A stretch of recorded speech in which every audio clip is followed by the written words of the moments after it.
Thank you for staying with us. It's time now to take a look at stories making headlines on the front page of Nigerian newspapers. And I begin with the Nigerian News Direct. The major story here says, Asari Dokubo allegation reveal names of crude oil thieves. Nigerian Navy is reacting.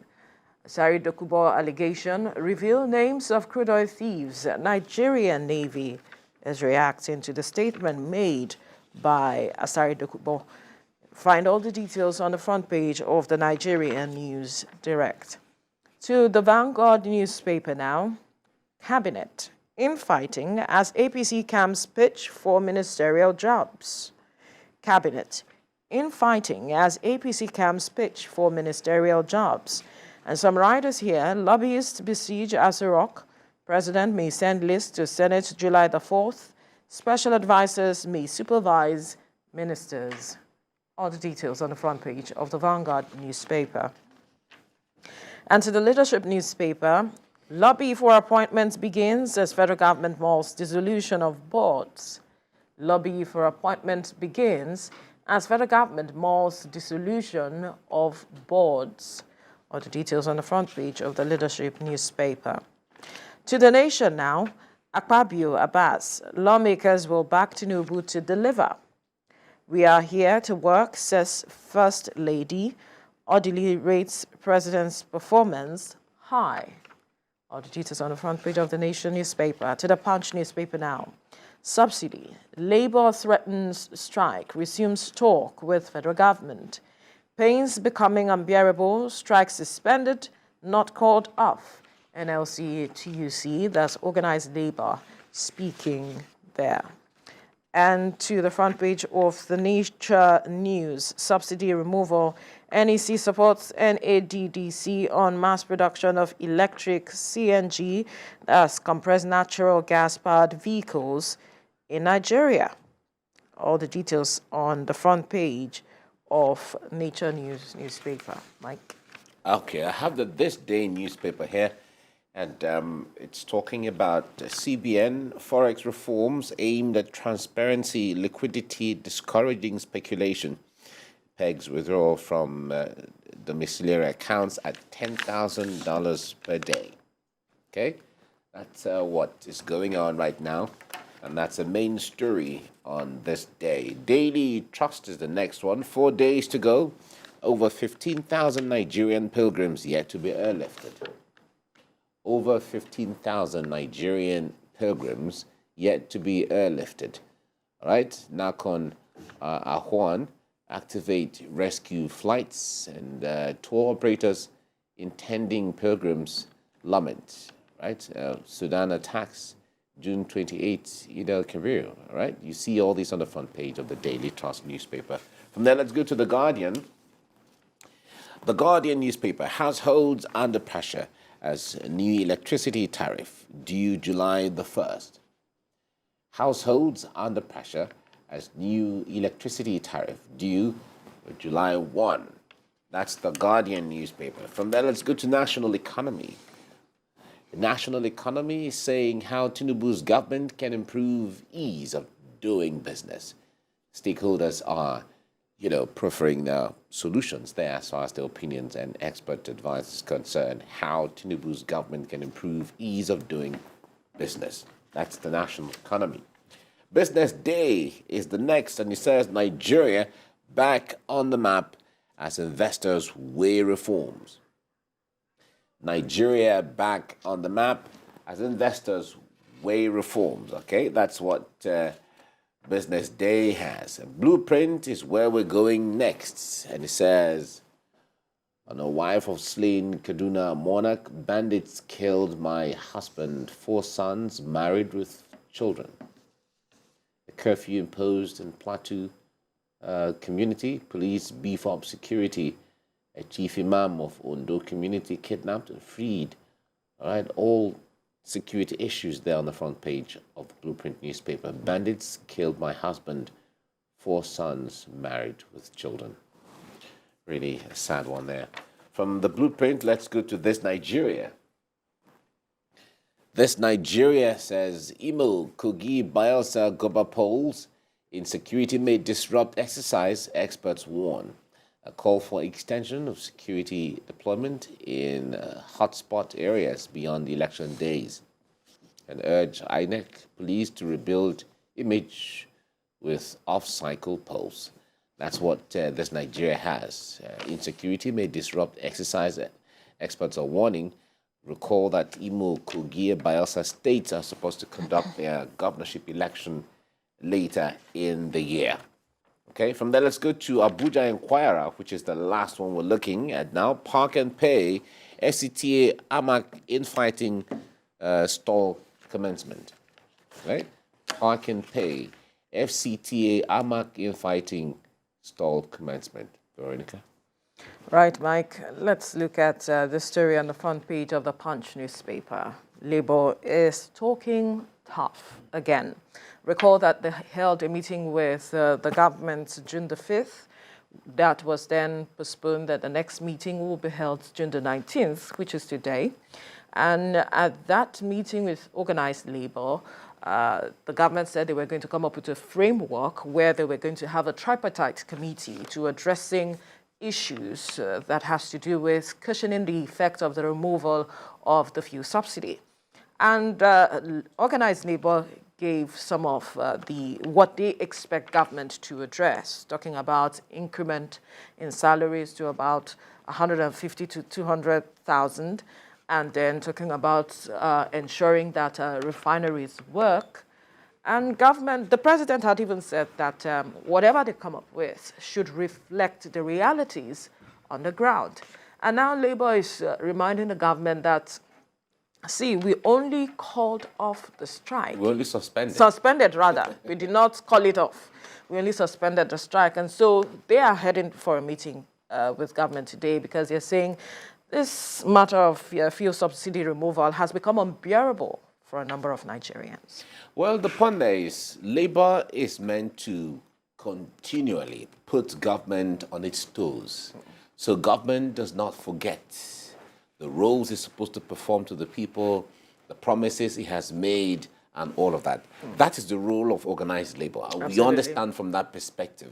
However, the point there is, if you look at from May 29th, when this government took over, and the last 3 weeks now, what the government has been doing, it tells you that things are moving in such a way that they are going to correct all of the rot that has been happening or taking place in the past.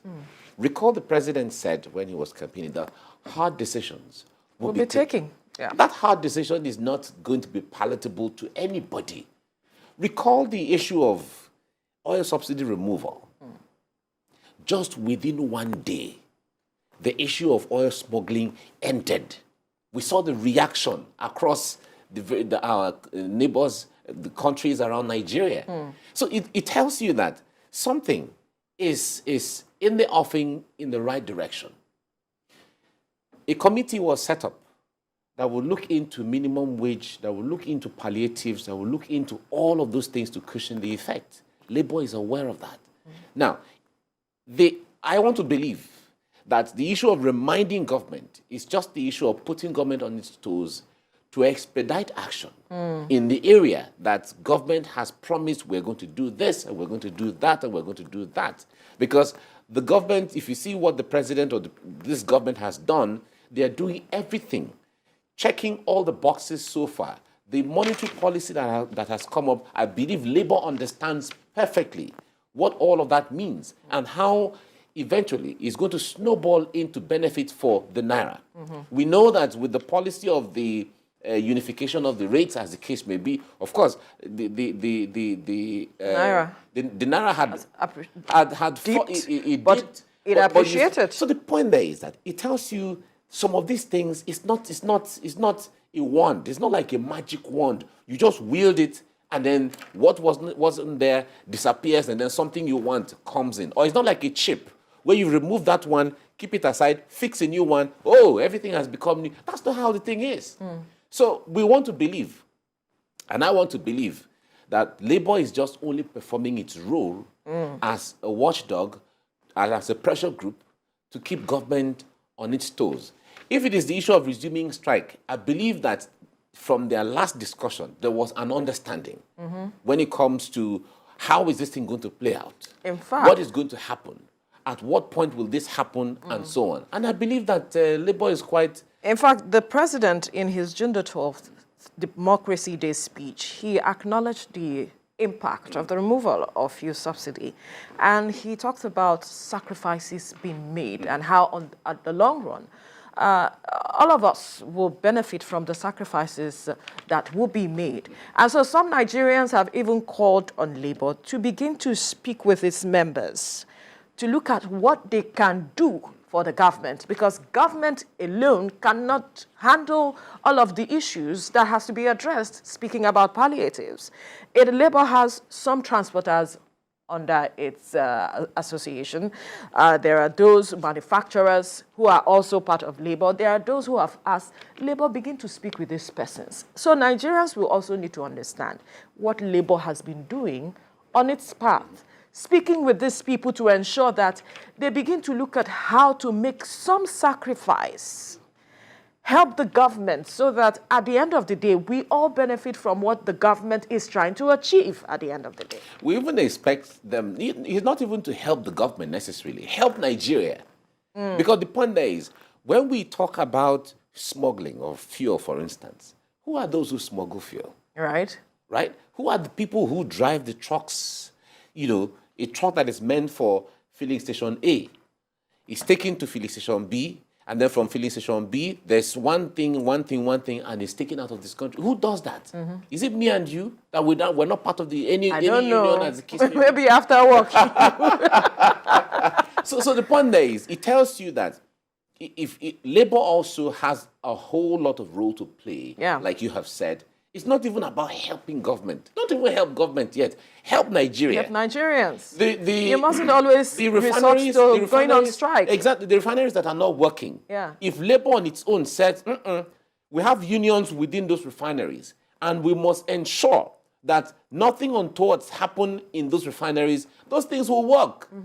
Because when government comes to say we want to privatize the refineries, Labour union are saying, no, we will not accept.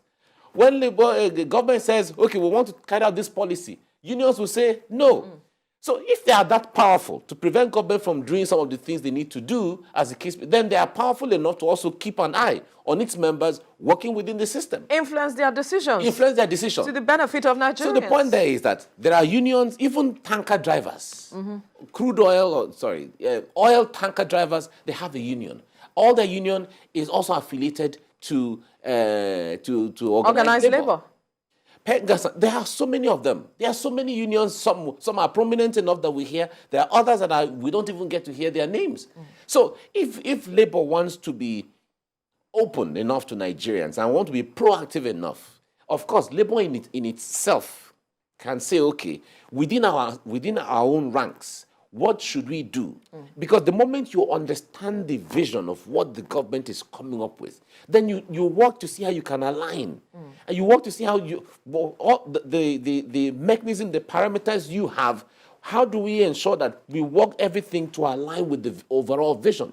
Because at the end of the day, even if we talk about minimum wage has never really been adequate. Of course. How do we work it in such a way that we won't even be talking about minimum wage again? We'll be talking about a living wage. That is what the president said. Absolutely. So we expect that the engagements will be to put government on its toes so that they can expedite action. Please, what can we do so that time frames are allotted? In fact, recall that some states had even gone ahead to start looking at how they can cushion the effect on their citizens. Talk about Kwara State, talk about Edo State, that have reduced the number of working days, for instance, to 3 days, some 4.